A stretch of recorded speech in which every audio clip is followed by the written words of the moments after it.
चौधरी युवा हैं और बहुत ही सुलझे हुए व्यक्ति हैं।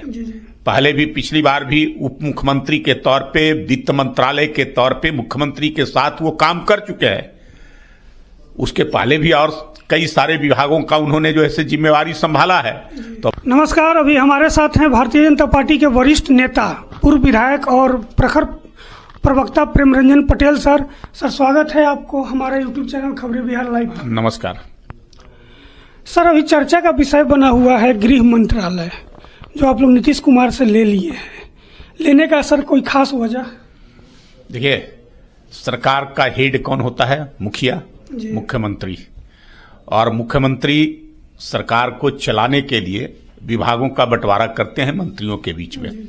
उनको लगता है कि सरकार कैसे बेहतर तरीके से चल सके, बेहतर परफॉर्म कर सके, जो इच्छा आकांक्षा लोगों की है प्रति को सरकार, वो कैसे वो सरजमी पर उतर सके, इसके लिए मंत्रिमंडल का जो है विभागों का बंटवारा करते हैं अपनी मंत्रिमंडल समूह के बीच में। तो किसके जिम्मे क्या रखना है विभाग, ये उनका विशेषाधिकार है मुख्यमंत्री का। मुख्यमंत्री किसके माध्यम से कौन सा काम करवाना चाहते हैं, ये उन पर निर्भर करता है। तो इसमें कोई विवाद का विषय तो है ही नहीं सर। पूर्व में सम्राट चौधरी युवा हैं और बहुत ही सुलझे हुए व्यक्ति हैं। पहले भी, पिछली बार भी उप मुख्यमंत्री के तौर पे, वित्त मंत्रालय के तौर पे मुख्यमंत्री के साथ वो काम कर चुके हैं। उसके पहले भी और कई सारे विभागों का उन्होंने जो है जिम्मेवारी संभाला है। तो अब मुख्यमंत्री को जिनके ऊपर भरोसा होगा, विश्वास होगा कि हमारे यूएसपी को, जो अपराध नियंत्रण है, अपराध से किसी कीमत पर समझौता नहीं करना, जीरो टॉलरेंस की नीति अपराध के खिलाफ और कानून का राज स्थापित रखना, जो इस सरकार का है, उसको हम रख सकते हैं। किसके माध्यम के, किसके द्वारा, ये उन्होंने तय किया है। अगर जो है सम्राट चौधरी को गृह मंत्रालय दिया है तो कुछ सोच समझ कर करके, और सरकार की जो लोगों की अपेक्षाएं सरकार से है, कानून का राज का, उसको कायम रखने के लिए, अपराधियों पर अंकुश लगाने के लिए, किसी भी कीमत पर अपराध को जो है बर्दाश्त न करने की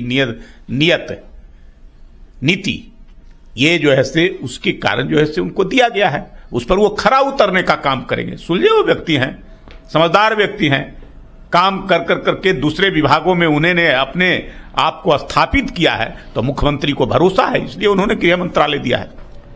सर, नीतीश कुमार क्या अपराध नियंत्रण में अक्षम साबित हो रहे थे? नहीं, ये सरकार की यूएसपी है। और लगातार जो है 2005 में जब सरकार एनडीए की बनी थी नीतीश जी के नेतृत्व में, तो उसमें एक बड़ी चुनौती थी अपराध को नियंत्रित करना।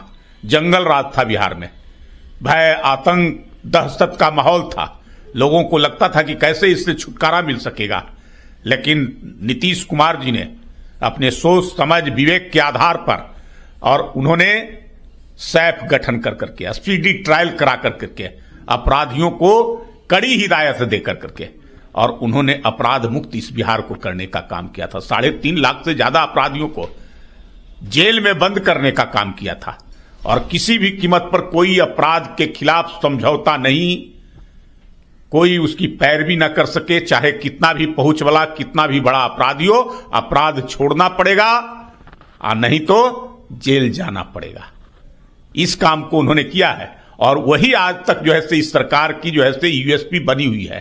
तो आज भी हम अपराध से किसी कीमत पर समझौता नहीं कर सकते। इसलिए मुख्यमंत्री को अगर लगा कि जिस को लेकर करके हमने यहां तक अपनी सफर को तय किया है, उसको आगे कायम रखना है, और जिसके माध्यम से हम जिनके ऊपर, जो इनके ऊपर भरोसा है, विश्वास है, उनके माध्यम से इसको आगे भी कायम रखेंगे। इसलिए उन्होंने जैसे सम्राट चौधरी को इस विभाग की जिम्मेवारी दी है, जिसका हेड और मुखिया नीतीश कुमार स्वयं है। सर, क्या लगता है कि बिहार में भी योगी मॉडल लागू करने की जरूरत है? जरूर। अगर आवश्यकता पड़ेगी, अपराधी को अपराध छोड़ना पड़ेगा, यह अपराध से तौबा करना पड़ेगा, चाहे वो किसी भी प्रकार का, कितनी भी पहुंच वाला या कोई हो, हर हाल में जो है से अगर जरूरत पड़ेगी योगी मॉडल को बिहार में लागू करने की, अपराध को नियंत्रित करने के लिए, तो उसको भी लागू करने से कोताही नहीं बरता जाएगा। लेकिन हम बिहार की जनता के विश्वासों पर खरा उतरेंगे। हर हाल में जो है से हमारी जीरो टॉलरेंस की नीति है, अपराध को किसी कीमत पर बर्दाश्त न करने की, उसको हम कायम रखेंगे। चलिए, धन्यवाद सर।